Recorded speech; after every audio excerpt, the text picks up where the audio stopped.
اللہ تعالی ہمیں گناہوں سے پاک زندگی عطا فرمائے، اور جو گناہ ہو گئے ہیں یا آئندہ ہوں گے ان پر استغفار کی توفیق عطا فرمائے۔ استغفار کا مطلب یہ ہے کہ بندہ اپنے گناہوں کی اللہ تعالی سے ندامت کے ساتھ معافی مانگے۔ اللہ تعالی نے قرآن کریم میں استغفار کا حکم دیا ہے اور اس کے اہم فوائد بھی بتلائے ہیں۔ مفہوم: پھر میں نے ان سے کہا کہ اپنے رب سے اپنے گناہوں کی معافی مانگو، یقیناً وہ بہت زیادہ معافی دینے والا ہے۔ گناہوں سے معافی مانگنے پر وہ اتنا خوش ہوگا کہ تم پر آسمان سے فائدے والی خوب بارشیں برسائے گا اور تمہارے اموال و اولاد میں برکت والی ترقی دے گا۔ تمہارے لیے انواع و اقسام کے باغات پیدا فرما دے گا اور تمہارے فائدے کے لیے نہریں بہا دے گا۔ حضرت ابو ذر رضی اللہ عنہ کہتے ہیں کہ اللہ کے رسول صلی اللہ علیہ وآلہ وسلم حدیث قدسی ارشاد فرماتے ہیں، جس میں اللہ تعالیٰ اپنے بندوں کو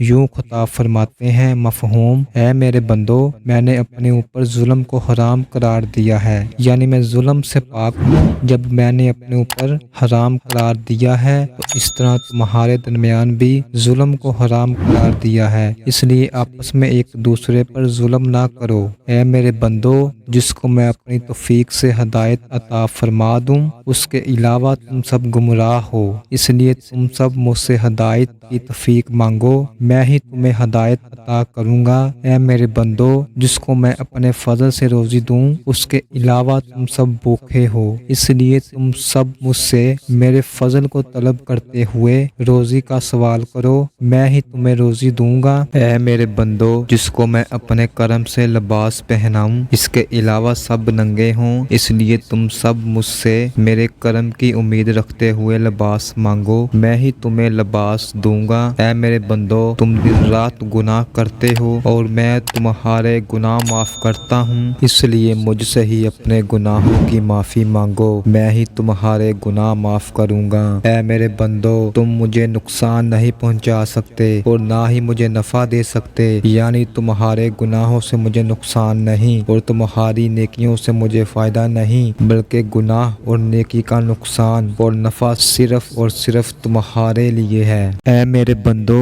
اگر تمہارے اگلے پچھلے جن و انس سب کے سب مل کر ایک نہایت پرہیزگار دل کی طرح بن جاؤ تو اس سے میری مملکت میں کوئی اضافہ نہیں ہوگا۔ اے میرے بندو، اگر تمہارے اگلے پچھلے جن و انس سب کے سب مل کر ایک نہایت بدکار دل کی طرح بن جاؤ تب بھی میری مملکت میں کسی ادنا سی چیز کو نقصان نہیں پہنچے گا۔ اے میرے بندو، اگر تمہارے اگلے پچھلے جن و انس سب کے سب مل کر کسی میدان میں کھڑے ہو جائیں اور پھر مجھ سے اپنی زبان میں اپنی ساری ضروریات مانگیں تب بھی میرے خزانوں میں اتنی بھی کمی نہیں ہوگی جتنی کہ سمندر میں سوئی گرنے سے یا پانی کے کم ہونے کی ہوتی ہے۔ اے میرے بندو، یہ بات اچھی طرح سمجھ لو کہ میں تمہارے اعمال کو یاد رکھتا ہوں اور انہیں تمہارے حق میں تمام حجت کے طور پر لکھوا لیتا ہوں، میں تمہیں ان کا پورا پورا بدلہ دوں گا۔ اس لیے جو شخص بلائی پالے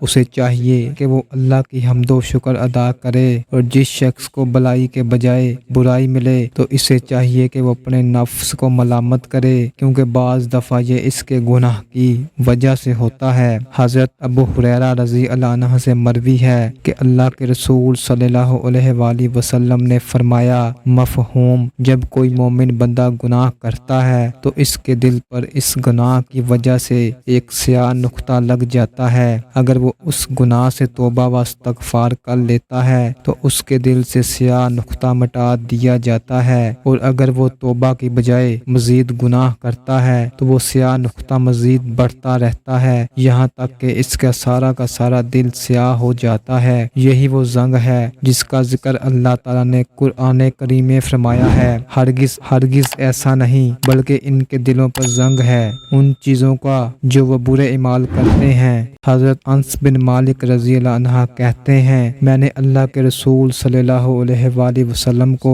یہ فرماتے ہوئے سنا کہ اللہ تعالیٰ فرماتے ہیں، مفہوم: اے آدم کی اولاد، جب تک تم مجھ سے امید رکھ کر اپنے گناہوں کی معافی مانگتا رہے گا میں تیرے گناہوں کو بخشتا رہوں گا، اور مجھے اس کی کوئی پرواہ نہیں کہ اتنا بڑا گناہ کیوں بخش رہا ہوں۔ اے آدم کی اولاد، اگر بالفرض